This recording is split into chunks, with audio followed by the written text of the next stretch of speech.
మీ personal interviews మరియు వ్యాపార ప్రకటనల కొరకు ఈ నెంబర్ని సంప్రదించండి. Welcome back viewers, welcome back to RTC cross roads. ఈరోజు పిక్చర్ డబుల్ స్మార్ట్.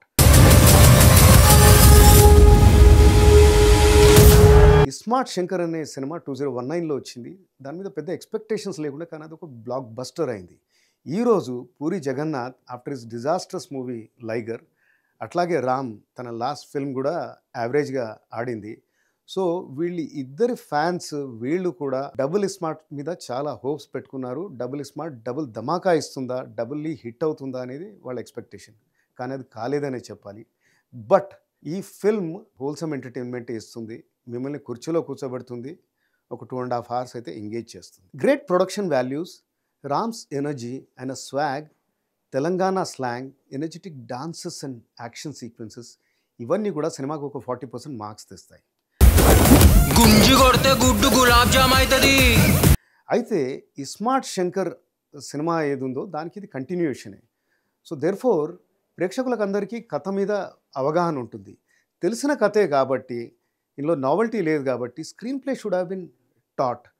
అలాగే lots of twist and turns ఉండాల్సింది. ఎమోషనల్ సీక్వెన్సెస్ కూడా కొన్ని బాగా రాయాల్సింది. ఇక కథ విషయానికి వస్తే డబుల్ స్మార్ట్ శంకర్కి సీక్వెల్. స్మార్ట్ శంకర్ ఎట్లా అయితే మెమరీ ట్రాన్స్ఫర్ మీద బేస్ అయి ఉందో, ఇందులో కూడా మనకు ఓపెనింగ్లోనే తెలుస్తుంది. బిగ్ బుల్ అనే మాఫియా డాన్ ఉంటాడు, excellently played by Sanjay Dutt. ఆయనకి తెలుస్తుందన్నమాట ఒక 3 monthsలో అతను చనిపోతాడని, because of some brain tumour. Therefore ఆయన ఇమ్మోర్టల్గా ఉండడానికి, అదే చిరంజీవిలాగా ఉండడానికి తన మెమరీని రామ్లోకి ట్రాన్స్ఫర్ చేయాలని ఒక ఆలోచన వస్తుంది అతని గ్యాంగ్కి. సో రామ్ని పట్టుకోవడానికి వాళ్ళు చేజ్ చేస్తూ ఉంటారు. దెన్ అలాగే వీళ్ళు ఈ పని చేస్తున్నారని సిబిఐ కూడా తెలుస్తుంది అనమాట. సో సిబిఐ కూడా ఈ ప్రొసీడింగ్స్లో వాళ్ళ ఇంట్రెస్ట్ వాళ్ళకు ఉంటాయి. వాళ్ళు బిగ్ బుల్ని పట్టుకునే ప్రయత్నం చేస్తారు. ఇద్దరికి మధ్యలో రామ్ ఉంటాడు, నలిగిపోతూ ఉంటాడు.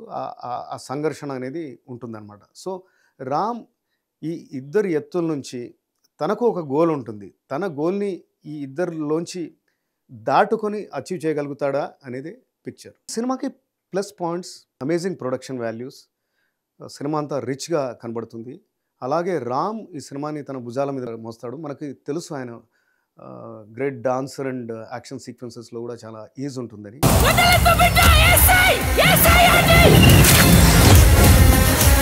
But emotional sequences and confrontation సీక్వెన్సెస్లో కూడా టెరిఫిక్ పర్ఫార్మెన్స్ ఇచ్చాడు. ఈ సినిమా డెఫినెట్గా రామ్ కెరియర్కి ఒక ప్లస్ పాయింట్ అవుతుంది. అలాగే సంజయ్ దత్ది అమేజింగ్ స్క్రీన్ ప్రెజెన్స్. ఈ రోల్ అతను కాక వేరే వాళ్ళని మనం ఊహించుకోలేము. షాజీ సిండే కూడా ఇంటర్వెల్ తర్వాత కొన్ని సీక్వెన్సెస్ బ్రహ్మాండంగా చేశారు. అండ్ లాస్ట్లో వచ్చిన మదర్ సెంటిమెంట్ కూడా బాగా రాసుకున్నారు. నెగిటివ్ పాయింట్స్కి వచ్చేసరికి సినిమా ఫస్ట్ హాఫ్ అంతా కూడా స్లాక్ అనిపిస్తుంది. కపుల్ ఆఫ్ మంచి డాన్సెస్ అవి ఉన్నా కానీ, అంటే కథ ఆల్మోస్ట్ ఇంటర్వెల్ తర్వాతే పికప్ అవుతుంది. Then too many action sequences అనిపిస్తాయి, అక్కడిక్కడ ట్రిమ్ చేయాల్సింది. సాంగ్స్, డాన్సెస్ అమేజింగ్గా, అంటే విజువల్గా బ్రహ్మాండంగా ఉన్నా కానీ అవి కూడా ఆ స్టోరీ స్పీడ్ బ్రేకర్స్ లాగా అడ్డుకుంటాయి. దెన్ అలీ చేసిన బాకు అనే క్యారెక్టర్,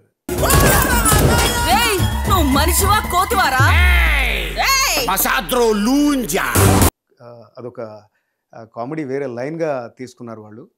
అది నెససరీ లేకుండే, ఈవెన్ దో కాస్త హిలేరియస్గా అది ఉన్నా కానీ ఆ సినిమా అసలు ఆ ఫ్లోని ఆపేస్తుంది.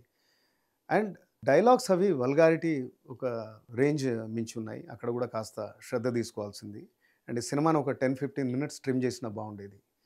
అండ్ దెన్ ఫస్ట్ ఫిల్మ్లో ఏదైతే స్మార్ట్ శంకర్లో sentiment angle Shankar and Chandini మధ్యలో వర్కౌట్ అయిందో చాలా బాగా తీశారు. అది అలాంటి స్ట్రాంగ్ సెంటిమెంట్ ఈ పిక్చర్లో లేదు, అది కూడా ఒక డ్రాబ్యాక్.